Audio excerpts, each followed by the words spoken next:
Now, over the years, the only thing that I've ever managed to collect with any success is pretty much junk. But in Moscow, there are plenty of people who dedicated their free time to gathering really quite impressive collections, all sorts of items, from one man who collects medals from the British Empire through to another who seeks out all things made by Apple. To tell us more about these unusual collections, here's Primetime's Svetlana Karakina.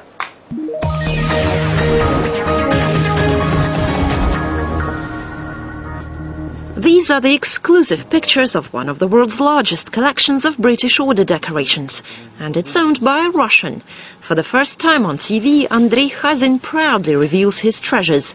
For him, it's a lifelong passion. When I was 4, I saw one of my grandfather's friends wearing 3 Gold Star medals, the USSR's highest decoration.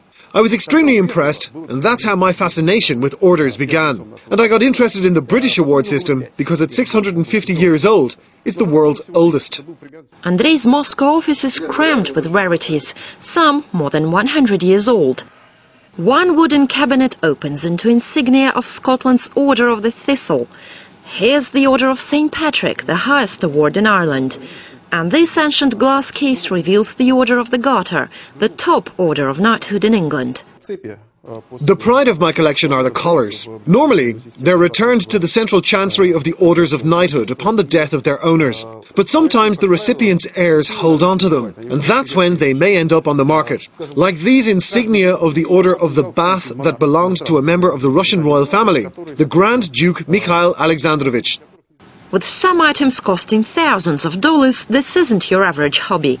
But the former member of Russia's Federation Council, who's made it onto the 2010 Forbes list of the country's richest officials, isn't your average collector. Still, he's not the only one whose collection makes history come to life. Although here it's a very different history. For the past 15 years, Andrei Antonov's been gathering all things Apple. Apple computers are such a hit now, but when I first got hooked on them, they were quite a rarity, only used by graphic designers and illustrators. As an engineer, I became fascinated with them. I like their look and how they work. I love them all. They're my babies, each one with its own character. As his collection grew bigger, Andrei opened a museum. And it's a true heaven for Apple lovers, packed with computers, gadgets and rare accessories produced by the IT giant since 1977. The museum is free of charge and is open on weekends. And here's the best bit, most of the devices still work. So why not try your hand at drawing on the iconic Apple graphics tablet or playing the classic Prince of Persia. There are also books, souvenirs and rarities like these apple-shaped sunglasses. There are only 30 in the world. But you don't have to set up your own museum to be an avid collector. Yekaterina's 150 ducks are kept at home, although fitting them all in is becoming increasingly tricky. Her yellow creatures come from all over the world. I once said as a joke that I decided to collect ducks, and all of a sudden, all of my friends started offering them to me.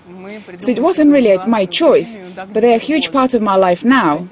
My friends try to outdo each other in getting me as many ducks as possible, so I've even decided to set up a special prize, the Duck Dealer of the Year. And whether it's an ancient order that costs thousands, a famous gadget, or a humble plastic duck, for their owners, these collections are far more than just a hobby. Svetlana Karakina, Primetime Russia, RT. Fabulous stuff.